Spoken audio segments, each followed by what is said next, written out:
Entonces nosotros dos estaremos hablando acerca de la agricultura y la deforestación. Entonces primero hay que aclarar estos dos conceptos. La agricultura consta de una serie de actividades y técnicas relacionadas con el cultivo de alimentos que por lo general se dan por la intervención humana. Entonces, aquí lo que se busca es manipular el medio ambiente natural para dar paso a esta clase de técnicas.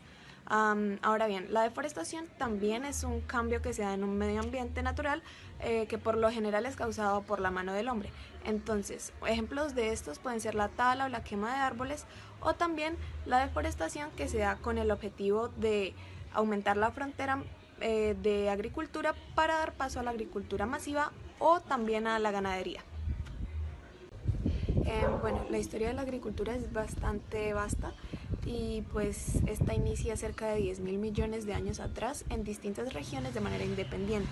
Entonces, entre los años 12.500 y 11.500 a.C.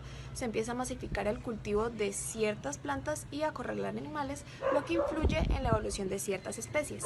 En el año 7.500 a.C. se empieza a llevar a cabo el proceso de rotación de cultivos, que consiste en dejar descansar la tierra durante una temporada, luego de una temporada de siembra, para que ésta recupere los nutrientes que perdió durante la cosecha. En el año 2500 a.C. se encuentra la primera evidencia de un criadero de peces artificial en China. En el año 1000 a.C. se introducen las herramientas de hierro, las que hacen que la tarea de cultivar y sembrar se vuelva mucho más sencilla.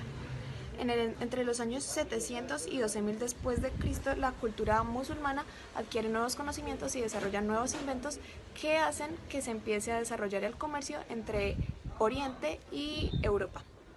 Entre los años 1300 y 1400 después de Cristo se empiezan a desarrollar, la agricultura se empieza a desarrollar de manera tal que ciertas regiones empiezan a ponerla como su piedra angular en el aspecto económico, y esto hace que el comercio explote durante esta época.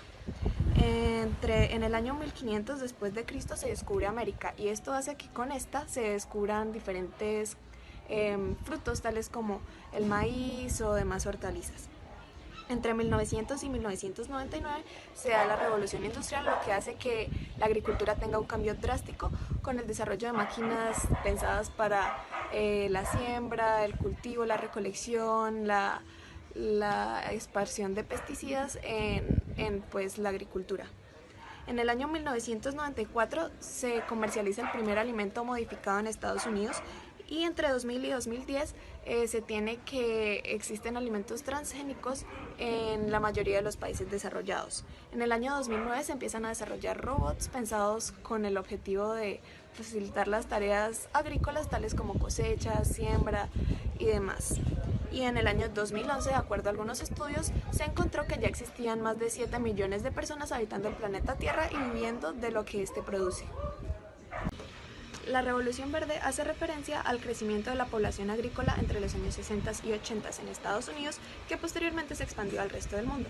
Esta buscaba aumentar el rendimiento de la producción agrícola por medio de prácticas tales como la siembra de cereales resistentes, como por ejemplo el trigo, el arroz y distintas legumbres, y la implementación de instrumentos mecánicos que ayudaban a los procesos de siembra, recolección y la fumigación de los cultivos. A pesar de que esta logró su cometido de mejorar la producción de la agricultura, esta trajo consigo bastantes consecuencias a nivel nutricional, porque estas legumbres que se cosechaban por medio de estas prácticas traían deficiencias a nivel proteico, de minerales y también desequilibrios en los aminoácidos esenciales. Esto causó que personas que aparentemente estaban bien alimentadas desarrollaran enfermedades nutricionales, ya que no contaban con los nutrientes necesarios para continuar de manera saludable sus vidas. Esto también afectó a los productores pequeños, porque la masificación de la producción hizo que las grandes empresas se desarrollaran mejor, acabando con las empresas pequeñas. ¿Cómo se quedarían si les digo que esto es un banano? Que esto es una sandía, que esto es un maíz, que esto es una berenjena y que esto es una zanahoria?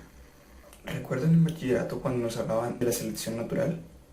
Pues esto mismo pasa con las plantas, solo que en vez de ser la naturaleza quien selecciona, es el mismo hombre. Así fue como a través de miles de años esto terminó siendo una zanahoria. Y así es como vienen transcurriendo las cosas hasta el siglo XXI. siglo en el cual se pasa al siguiente nivel y se sigue haciendo por mano del hombre, pero a una manera mucho más descabellada. Como todos sabemos, en el mundo hay plagas que afectan a las plantas. Para exterminar estas plagas se usan los insecticidas, entre otras cosas. Lo que pasa con estos insecticidas es que causan graves daños a la planta. Entre uno de los insecticidas más fuertes que mata casi prácticamente cualquier planta está el glifosato. Este glifosato, aparte de asesinar a las plantas, también deja en la superficie de la tierra un veneno que va asesinando a las plantas que se quieran sembrar después. Por ende, solo hay un tipo de planta que puede sobrevivir a estas condiciones: una planta transgénica. ¿Pero qué es una planta transgénica? Bueno, supongamos que tenemos acá un tomate y que tenemos acá un maíz. Este maíz tiene distintas debilidades que este tomate no. Entonces, ¿qué hacemos? Tomamos parte del ADN de este tomate y se lo transferimos al maíz. En teoría, una planta transgénica es esto: plantas que son alteradas genéticamente para poder tener más resistencia al ambiente.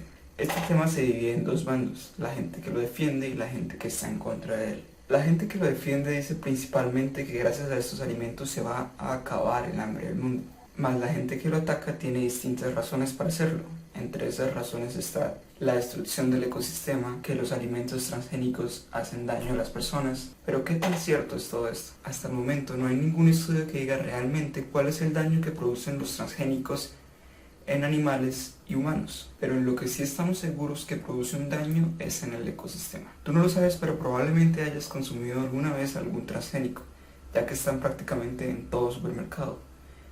Maíz, refrescos, cereales, jugos, chocolates, helados, dulces, mermeladas, galletas, enlatados. Prácticamente los transgénicos están en todos lados. Pero ¿cuál es el real problema de los transgénicos? ¿A quién afectan realmente? Al ecosistema.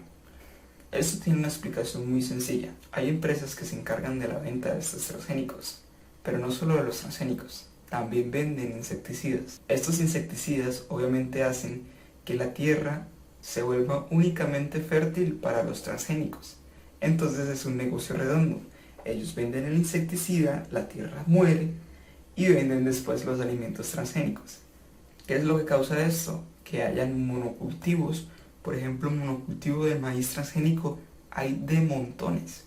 Lo malo es que al usar estos insecticidas como el glifosato, no solamente se altera el medio ambiente y se asesina a la tierra, por así decirlo, también atraviesa y llega hasta las aguas, los alimentos que consumimos, el aire, todo está rodeado de estos insecticidas. Por otra parte, esto también afecta el trabajo de los agricultores cotidianos.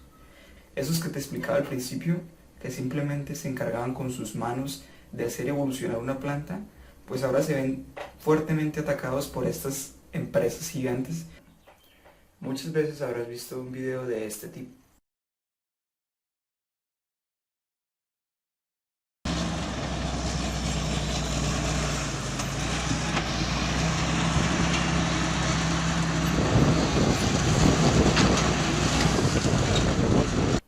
O de este tipo.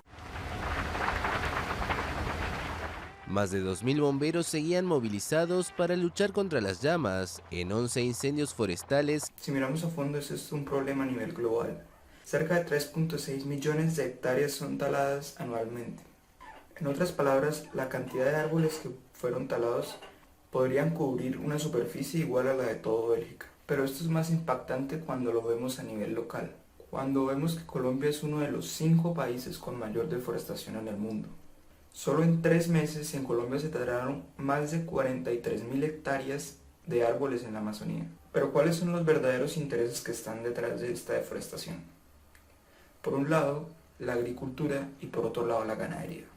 Imagínate que tienes una finca que tiene muchos árboles. En esta finca quieres plantar cierto tipo de alimentos. Por ende, lo que recurres a hacer es deforestar esta zona para poder así plantar un solo tipo de alimento. Por otra parte, la ganadería es una de las industrias que más genera dinero cada año. Pero para poder generar ingresos de la ganadería se debe hacer a gran escala. Para esto se necesitan grandes terrenos destinados para el ganado. Por ende, se recurre a la deforestación. Pero ¿cómo afecta realmente la deforestación en el medio ambiente? Bueno, primero, al dar los árboles ser talados liberan cierta cantidad de dióxido de carbono. Estos A su vez, son absorbidos por otros árboles, pero no logran absorber todo el dióxido de carbono, por ende hay parte de este que se dirige hacia la atmósfera, causando así el efecto invernadero.